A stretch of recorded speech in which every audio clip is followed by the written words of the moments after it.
Primeira parte. Os Redivivos, capítulo 1. Uma jovem espírita. Em certo dia do ano de 1951, eu me encontrava absorto das minhas atrações terrenais, atendendo a lides espirituais, afetas às minhas responsabilidades de obreiro mínimo da estância bendita, em região do espaço próximo à cidade de São Sebastião do Rio de Janeiro, quando a enérgica vibração mental, partida da Terra e emitida por alguém, cujas irradiações plenamente se harmonizavam com as minhas, repercutiu em meu sensório espiritual, causando-me surpresa pela intensidade da força positiva com que me buscava. Voltei-me pressuroso a indagar quem assim pensava em mim, terne confiantemente em oração singela, e um vulto de mulher doce e triste apresentou-se à minha visão psíquica, assentada para o local de onde provinha o chamamento. Ambiente paupérrimo entrevi então, mas uma alma coroada de fé e sedenta de progresso e luz celeste, destacou-se como seu único e solitário habitante. Regozijei-me. Quem assim me acenava mentalmente era um ser sumamente caro ao meu espírito, para que me pudesse permanecer indiferente aos seus apelos. Que me falava, porém. Curioso, perscrutei seus pensamentos. Descobri envolta em decisões e desejos nobres uma tese moral doutrinária espírita aproveitável. Ofereciam-me uma tese, porque desdenhá-la se homens e espíritos se devem colaboração fraterna, caminho da redenção de todos. Aceitei-a, pois, examinei-a, estudei-a, cultivei-a, qual horticultor que não rejeita a semente do vizinho amável. Enovelei a episódios a que eu mesma havia assistido e até vivido muito intimamente, na terra como no espaço. E hoje finalmente coloco ao teu dispor, meu jovem leitor, desejoso que me sinto de privar com tua mente durante os momentos em que explorares essas despretensiosas páginas. Vejamos, porém, o assunto inspirado naquela tese. Amanhã dos idos de novembro de 1900, raiara fartamente iluminada pelo sol flamejante, que deslumbra a sedutora capital brasileira, enleando-a em ondas de um calor que se revelava já rigoroso e que sai insuportável, não obstante o domínio da primavera, ainda não visitada pelos aguaceiros tão comuns na dita metrópole. Pamela, jovem fluminense de 20 anos de idade, desceu do carro de primeira classe que a trouxera do interior do país, no antigo prefixo S4 da Estrada de Ferro Central do Brasil, o qual a férica cidade do Grande Estácio de Sá aportava diariamente, estridente e festivo, às 9h40, despejando na plataforma da estação de Dom Pedro II passageiros afanosos, impacientes por chegarem ao destino, cogitando das múltiplas operosidades a que se obrigariam uma vez visitando a capital. Chegava desacompanhada de quem quer que fosse, e pisando pela primeira vez o irrequieto torrão carioca, sentiu que insólita comoção lhe acelerava o ritmo das pulsações arteriais, produzindo-lhe penoso tremor nervoso. Órfã e pobre, a necessidade obrigara a jovem Pamela a emigrar para o ambiente populoso da capital, à procura de meios para a própria subsistência, tal como diariamente sucede a numeroso contingente de forasteiros sequiosos de Vitória Fácil. Formosa e atraente, sem ser propriamente linda, trazia grandes olhos escuros, pensativos e melancólicos, fartos cabelos castanhos, sedosos e ondulantes, e porte esbelto e grave. O que, porém, de preferência impressionava na sua personalidade era a serenidade das expressões, o encanto sugestivo do olhar, irradiando a lenidade do coração, reeducado em normas invulgares, como o equilíbrio da mente voltada para ideais superiores. Ela fora com efeito educada em sãos princípios de moral, e por isso mesmo asilava nos refolhos do ser aquela fé inquebrantável, abeberada em doutrinas filosóficas cristãs, muito transcendentes, as quais bem cedo lhe fornecerão não apenas a confiança em si mesma, como ainda a certeza inabalável nos promissores destinos da criatura, que batalha nas eiras da existência, aureolando-se daquela superior vontade de vencer, que remove todos os percalços, porquanto construída na lítima confiança em um ser supremo e paternal dirigindo toda a criação.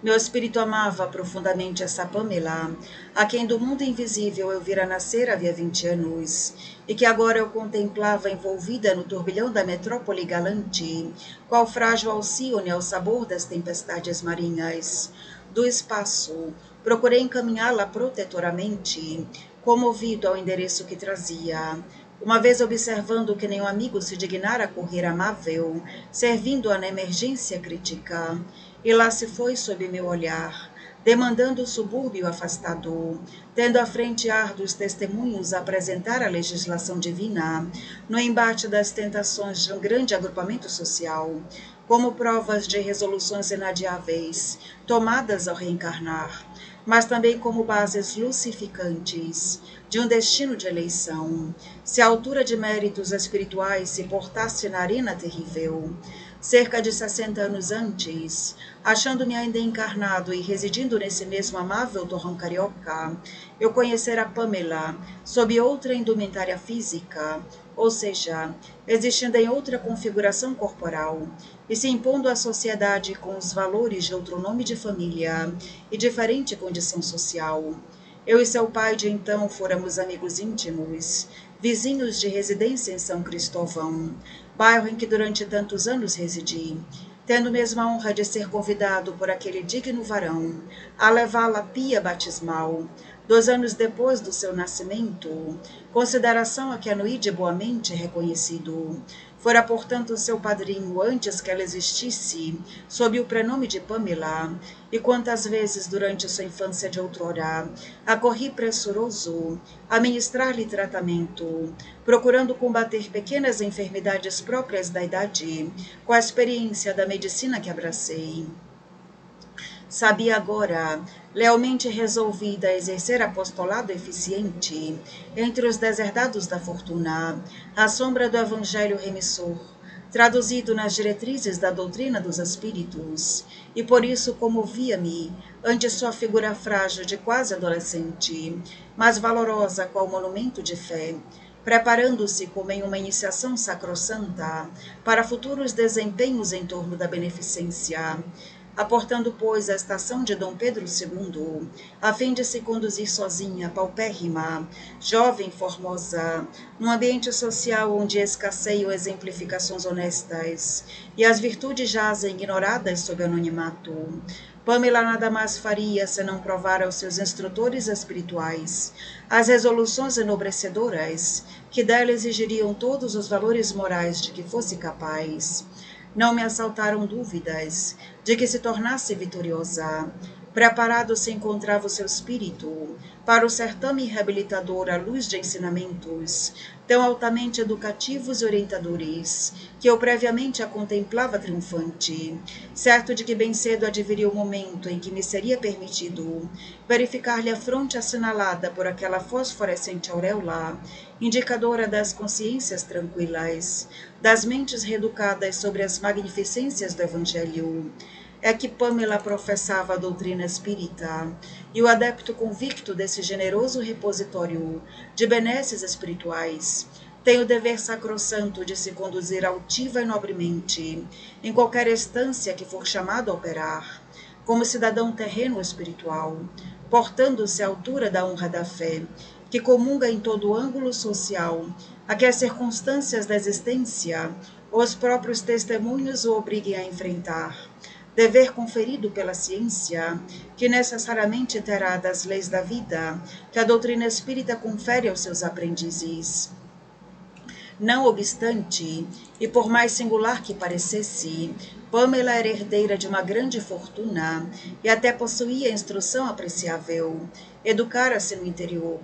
entre religiosas que lhe burilaram a inteligência, com um curso normal brilhante, do qual fizera parte também o estudo caprichoso da música. Aos 18 anos, já de posse de seu honroso título de professora, revelara-se também futurosa pianista, interpretando com boa técnica e grande sentimento números clássicos que emocionavam os ouvintes. Seus pais, no entanto, haviam sido de condição social modesta e a possibilidade de instruir-se adviera da fortuna que lhe deixara em testamento o velho comendador Antônio José de Maria e Sequeira de Barbedo, seu tio bisavô. Fortuna que só deveria passar ao seu poder, no entanto, ao contar ela 25 anos de idade. Um procurador facilitara-lhe a bolsa para os estudos, assim cumprindo a vontade do testador, administrando ainda não apenas os valores depositados num banco da capital, a renderem juros, mas também a fazenda de Santa Maria, nobre propriedade que datava dos tempos da colonização do país, conservada com inteligência e zelos especiais pelo digno comendador até a data do seu passamento, e até o momento que descrevemos, por servos fidelíssimos no cumprimento do dever, dentre outros um nascido escravo, mas liberto no dia do próprio batizado, por uma carta de alforria fornecida pelos padrinhos, os quais justamente haviam sido o comendador e sua filha Esmeralda. O servo, padrão de honradez e fidelidade inconfundível, era de descendência africana e vivia no vetusto palácio desde o nascimento, mostrando discernimento e sanidade mental incomuns, o que permitia continuar-se como zelador da rica propriedade de seus antigos senhores. Seu nome, como de resto, o de todos nascidos escravos, traduzia o do velho senhor do qual fora a propriedade, e porque se batizasse no dia de São Miguel Arcanjo, acrescentaram-lhe o do Bom Anjo, nomeado seu protetor espiritual, por discricionário decreto do digno vigário da paróquia, desde o momento soleníssimo em que as águas do batismo o transformaram em legítimo cristão. Chamava-se, portanto, Antônio Miguel Barbedo, ou Antônio Miguel, simplesmente. O orgulho do velho proprietário, porém, como vemos, e como seria natural na época, e de certo ainda nos dias presentes, suprimir a excelência do de Maria e Sequeira de, honra que lembraria ancestrais portugueses, demasiadamente ilustres para emprestarem nobreza e fidalguia ao mísero rebento de escravos africanos, vindo à luz do mundo num recanto do Brasil. Ora, Pamela era bisneta de uma irmã do senhor Sequeira de Barbedo, senhora a quem jamais a fortuna financeira sorrirá, casado em primeiras núpcias com Maria Susana, loura e linda criatura, a quem a morte arrebatara no 3º ano dos esponsais. O senhor Barbedo, por motivos que o leitor conhecerá posteriormente, legara sua fazenda e seu ouro à bisneta de sua irmã, uma vez que não possuía herdeiros diretos, e pelos mesmos motivos, lavrara o quesito singular que somente aos 25 anos permitiria a Pamela entrar na posse da herança. Por tudo isso era que a jovem espírita, em chegando às plagas cariocas, nada mais era do que uma moça instruída, cuidadosamente educada, mas criada em ambientes pobres, cuja nobreza de princípios e fortaleza de caráter seriam postos a provas duríssimas no contato com o porvelinho malsão de uma grande cidade ainda não padronizada pelas normas da moral, sem contar com verdadeiras ou desinteressadas afeições ao redor de si, porquanto órfã, a parentela despeitada e prevenida nela apenas extinguiria a rica herdeira, que lhe arrebatara as possibilidades de também herdar. Foi bem certo que a jovem provinciana conheceu no Rio de Janeiro ásperos dias de lutas e adversidades, entre os quais as humilhações se aglomeraram, junto a contratempos imprevistos, que desanimariam qualquer outra têmpera, que não aquela forjada no calor conformativo da pujante crença espírita,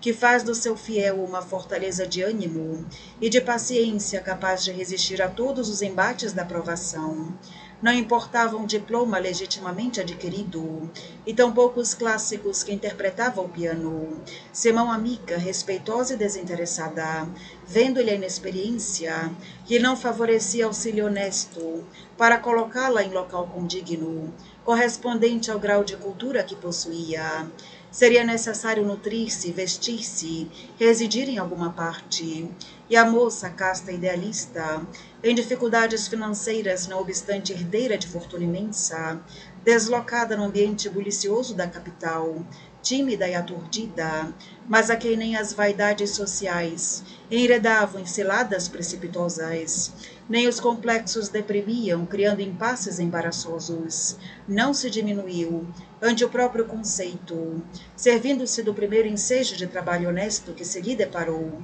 protetor e digno, solucionando a agrura do desemprego em que se debatia. Assim foi que se honorificou ante a própria conceituação de espírita, sentando-se a uma banca de operária, em certa oficina de costura e roupas feitas, laborando serenamente ao lado de gárrulas companheiras, que lhe estimavam as maneiras polidas, estranhando-lhe contudo a conduta severa dos costumes, por ignorarem tratar com caráter superior, e um coração alicerçado em ideias incompreensíveis, as suas conclusões ainda pouco aprofundadas em assuntos da espiritualidade, assim vivendo em ambientes aquém dos que teria direito a aspirar. Durante 5 anos se lhe depararam múltiplas modalidades de infortúnios e testemunhos, os quais, rigorosamente suportados sem impaciência nem lamúrias, ampliaram sua experiência, fornecendo-lhe ensejos magníficos de cultivar nos arcanos anímicos valiosas qualidades morais, tais como a paciência, a resignação, a tolerância, a prudência das atitudes, a coragem moral, finalmente, como a própria resistência física. Sobejaram privações, enquanto ininterrupto seria o desconforto. Habitou humildes domicílios, residências coletivas onde cada vizinho hostiliza o companheiro de romagem expiatória, pelo simples comprazer de felicitar o próximo. Suportou remoques e insultos, por se não prestar ao desleixo dos costumes e atitudes de que se via rodeada, conformando-se de boa mente à situação que secreta intuição lhe apontava, como preparo prévio para futuras realizações em setores diferentes. Certamente, pelo decorrer do tempo, advieram oportunidades risonhas, acenando para as aspirações que pudesse alimentar, colocações bem remuneradas, que lhe permitissem habitar locais mais justos e consentâneos com a sua educação. Tolheu-a, porém, a timidez de se arriscar aos meios sedutores, considerando-os propícios às tentações do mundanismo, que com todo cuidado e perspicácia desejava evitar. Viu-se, porém, ainda assim, importunada pelos requestadores inescrupulosos que enxameiam nos grandes centros sociais, os quais, percebendo-a desprotegida das atenções de uma família, tentavam convencê-la a situações incompatíveis com o pudor e a honra femininos. Repelia serena tão ingratas investidas das regiões das trevas, fortalecida na coragem inquebrantável, aurida naquela fé superior, que flamejava em suas potencialidades anímicas. À noite, porém, recolhia-se, a consciência tranquila, o coração alentado pelo reconforto do dever cumprido, exausta das pelejas do dia, alçava em silêncio o pensamento fervoroso até as luminosas esferas do bem, através de preces humildes e amorosas, em procura de energias psíquicas renovadoras para o desenrolar do dia seguinte. Então que de eflúvios lenificadores, revigorantes, cascateavam dos planos espirituais, para orvalharem sua organização físico-psíquica, fraternalmente socorrendo-a em meio dos fogos dos testemunhos, que de valores morais e mentais adivinham para o seu espírito, sequioso de ensinamento elevado, ao explorar o livro áureo dos espiritistas, o Evangelho segundo o Espiritismo de Allan Kardec, como adepta que era da magna ciência, em cujas páginas, desde a primeira juventude, vinha alimentando sua alma ansiosa de luz e de justiça. À luz de modesta lâmpada, eis que uma voz celeste sussurra, uma vez ainda, sublimes ensinamentos ao seu coração humilde e fervoroso, como ao seu entendimento atento e encantado, frente a tão fecundo manancial, as prudentes advertências dos instrutores espirituais, que deixam as fúlgidas regiões da paz, para solícitos e amoráveis, se darem ao labor de revigorar o ânimo desfalecido dos sofredores terrestres, exortando-os aos caminhos serenos do dever e da fé, Aqui é o conselheiro paternal que alerta contra as seduções mundanas, mas além é um sussurro flébio, qual balada sugestiva que narrasse o retorno do divino mestre para enxugar o pranto causticante da desgraça com os bálsamos daquela celeste caridade, que dele fez o supremo consolador dos homens. E tu, donzela, pobre criança lançada ao trabalho, às privações, porque esses tristes pensamentos, porque chorais? Dirige a Deus piedoso e sereno teu olhar. Ele dá alimento aos passarinhos. Tem-lhe confiança. Ele não te abandonará. O ruído das festas, dos prazeres do mundo, te faz bater o coração. Também desejaras adornar de flores os teus cabelos e misturar-te com os venturosos da terra.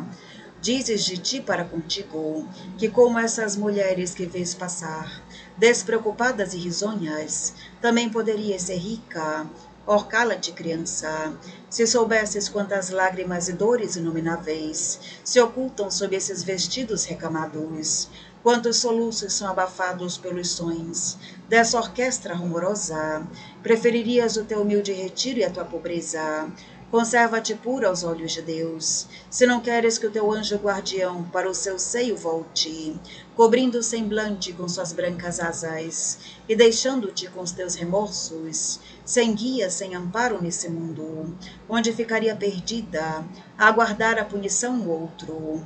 Venho instruir e consolar os pobres deserdados. Venho dizer-lhes que elevem a sua resignação ao nível de suas provas, que chorem, porquanto a dor foi sagrada no jardim das oliveiras, mas que esperem, pois que também a eles os anjos consoladores lhes virão enxugar as lágrimas.